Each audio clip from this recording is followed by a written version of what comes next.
The Ministers of Balance over at Wargaming really got into the Christmas spirit for this December 2024 update. They bestowed upon a number of ships some valuable buffs as gifts for the holiday season.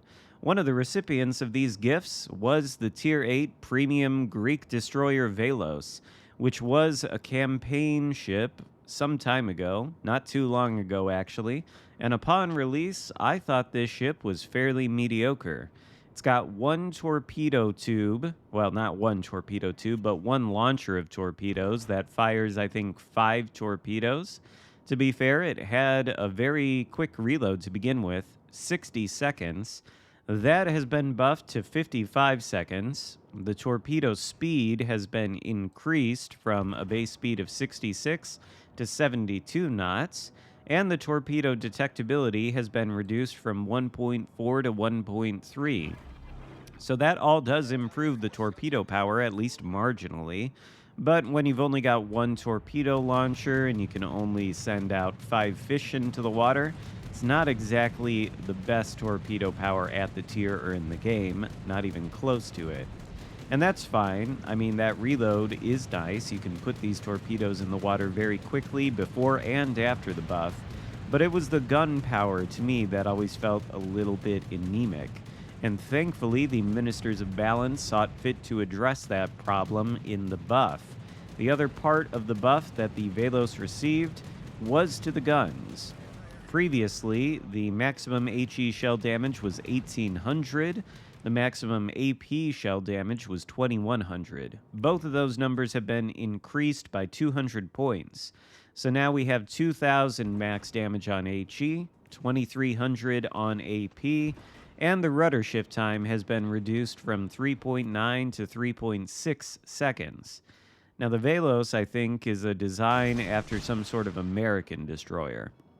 And American destroyers in this game excel in close-range knife fights because they've got very quick reloading guns, they've got floaty shells that are more difficult to aim at distance, and they've got great turning circles and rudder shifts, which allows them to be quite maneuverable in close-up knife fights. That's what Velos should excel at, and what I thought it was a little bit mediocre at doing prior to the buff. 4 guns is just not enough at Tier 8 most of the time. There's only 2 other examples I can think of for destroyers at the tier that only have 4 guns, those being Lucian and Neustrashimi. Nobody plays Neustrashimi because it sucks. Lucian, on the other hand, is completely cracked, although you would never suspect that just seeing the way any random Lucian players out there sail the thing, but it is completely cracked. And even though it only has 4 guns, it's got a much quicker reload, it's got excellent AP power. The HE shell alpha on the Lucian is quite anemic compared to Velos.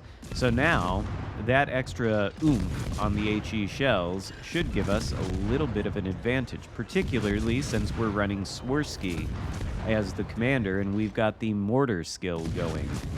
That increases our HE shell damage by 13%. So that puts us above 2,000. There goes 2 ships right off the bat, by the way. A Kagero that we dealt some damage on, and an Edinburgh that we dev-struck with the torpedoes. So you can see these things do have a little bit of value in them. They can, in fact, dev-strike torpedoes, although they don't really hit as hard as certain other nations. In any case, we find ourselves on the epicenter map, and we're trying to take this center cap. The Reds secured it. They were able to overtake us on points, thanks in part to holding this center of the map, and also to sinking 2 friendly battleships when we've only sunk 1 cruiser and 1 destroyer. I played the Velos for a number of games yesterday. This is one of them, and I think this is the most revealing on how successful this buff was. We'll see why as this match develops, but now it's at least, well, I was going to say fairly even, but we've lost every single one of our battleships, because of course we have, and the enemy team has all of its battleships, which is going to, I think, come back to bite us a little bit. Maybe that's too revealing for how this game is going to go. But for now, we've got Jaeger over here. We're not going to shoot at him yet because he's going to spot us, and I don't really know if there's anything around that can shoot at us. Apparently there is. It just shot at us from somewhere to the rear. I think that was a battleship. But we're going to catch Jaeger over here. He was anticipating us, I guess. There's the torpedoes coming our way. He must have noticed we were there too. But like the Kagero before him, because of the good maneuverability of the Velos, we're going to be able to dodge those torpedoes. And Jaeger has beached himself against an island, so we're going to need to zoom in here. It's a little bit hard to see that tiny destroyer against the rock. There we go. But as you can see, the gunpowder is just shredding him now. It is a Jaeger, to be fair, so it's not like it's got a lot of HP. But he goes down for our second kill of the game, rather. We've got also a fisting ribbon, which is nice. Lucian, speaking of cracked ships, there's one. And he's shooting at us with his main guns. You can see, though, when one of our shells hits him, it does like 700 damage. Compared to when one of his shells hits us, it does like 200 something. So we do, in fact, have better damage than the Lucian, and we have the same amount of guns. He's got a faster reload, but we should be able to go toe-to-toe with him. Enemy CVs coming in with dive-bombing, torpedo-dropping planes. We're able to shoot a couple of down. This is no Friesland with crazy AA power. Tirpitz pushing in as well. We're going to launch some torpedoes in that direction. We've also got Marco Polo over there, who I was thinking, in retrospect, remembering back on this match, I was thinking the Marco Polo had a radar this entire time, so I was trying to be cautious. I'm like, oh, within radar range. Why is he not radaring me? That's because it's the Giuseppe Verdi that has radar, not the Marco Polo. Wish I had remembered that when I was playing this match. It might have changed the way I approached certain things. In any case, we've lost a cruiser in addition to the 3 battleships that have already gone down. The enemy team has lost one more destroyer, but they are winning handily on points. They're over 200 points ahead of us. Our torpedoes that we launched earlier on the BA Tirpitz kind of hit. At least one does. It does decent damage too, but it's not enough to take Tirpitz out. If only we had led those a little bit more. Our cruiser is about to go down, which is going to be a bad thing. That's going to leave just me, my 2 destroyer teammates, and the friendly aircraft carrier versus all these red ships. The cruiser isn't so much of a problem. Wichita over there is on very low HP, so we'll take an opportunity here to test out the improved AP shell damage against the enemy cruiser. Only a couple salvos is all that's necessary to finish off the Wichita, and Lucian likewise is on very low health, so it's only going to take a couple of salvos to finish him off as well. And thankfully, because he is a Pan-Asian destroyer with deep-water torps, we don't have to worry about trying to dodge any more torpedo salvos for the rest of this match unless they are released at us from the sky. But there we are able to take out Lucian. The enemy CV is trying to harass us, so we smoke up so he cannot drop us with his dive bombs. He ends up going after the friendly CV. And we'll take an opportunity here, if we can, to farm some battleships as they push in. Of course, we lose vision of the Marco Polo. He decides to smoke up, so we will continue attacking the Tirpitz. Note that we've got 4 kills so far in this battle.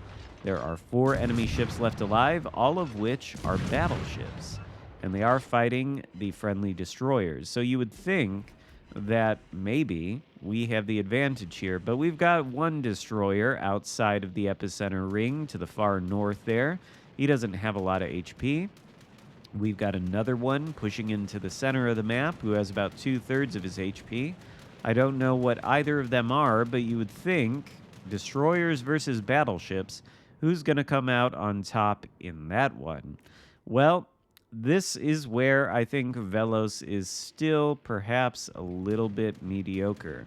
Yes, we've got improved gun power, and yes, we've got improved torpedo power, at least in terms of the reload and the detectability. But we've still only got, 5 torpedoes, and we've still only got 4 guns. The guns could certainly take off a lot of HP from these battleships if we get an opportunity to sit still and farm, which we don't have. The Marco Polo did smoke up. He was able to go dark for a second. He's now pushing toward our smoke screen, which still has 43 seconds left. So we could still be sitting in there farming him, but he's on full HP. If we were still inside of that smoke screen and he were pushing straight at us, we could probably hit him with this rack of torps. We might even be able to land all of the torps on him. But would it even be enough to dev strike him? I'm not sure. I don't think it would be. These are, again, pan-European torpedoes, so they don't hit the hardest, especially after you take torpedo damage reduction into account. They might be enough to take a full health Marco Polo to almost nothing, and we might be able to finish him off with our guns, but we would probably perish in the process. And it's at this point in the match where torpedoes would be really, really useful to us. Because Marco Polo, as you can see, he's pushing toward the friendly CV. There's not too much we can do about it. I mean, we can try to torpedo him as he goes, and that's what we're doing. But if that guy chooses not to sail in a straight line at a constant speed, it's going to be incredibly difficult to hit him with the torpedoes. All he has to do is shift his course just a little bit to the left or the right, and then he's going to dodge every single one of those fish. And that's what he's been doing this entire time. You know, there's battleship players out there who make it look easy to torpedo them because all they do is sit still or they sail in straight lines and they never engage the rudder or the throttle. Once you run into one who does, you can find that it's actually quite difficult to torpedo battleship players who know what they're doing, especially if you've only got 5 torpedoes with which to do it. This Marco Polo is just going to continue to dodge. He's going to have a much harder time dodging the airdrop torpedoes of the CV because that guy has the benefit of being able to line them up point blank without any risk of worrying that he's going to be removed from the match. Unlike us, we try to line these torpedoes up point blank. At this point, we probably could sink the Marco Polo, but he's going to sink us in return. And the reason I decided I was going to come over this way on the map was because the enemy still holds the center of the epicenter, which is a bad thing. They're gaining a lot of points from that. They've pretty much doubled our points at this point. And, well, I wanted to capture that center, and we're not going to be able to do it.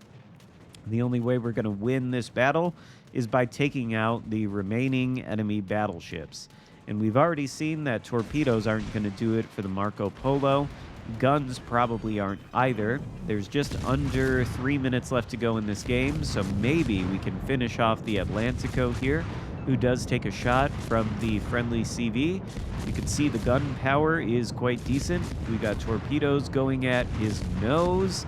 And do we get the Kraken Unleashed with the newly buffed Velos?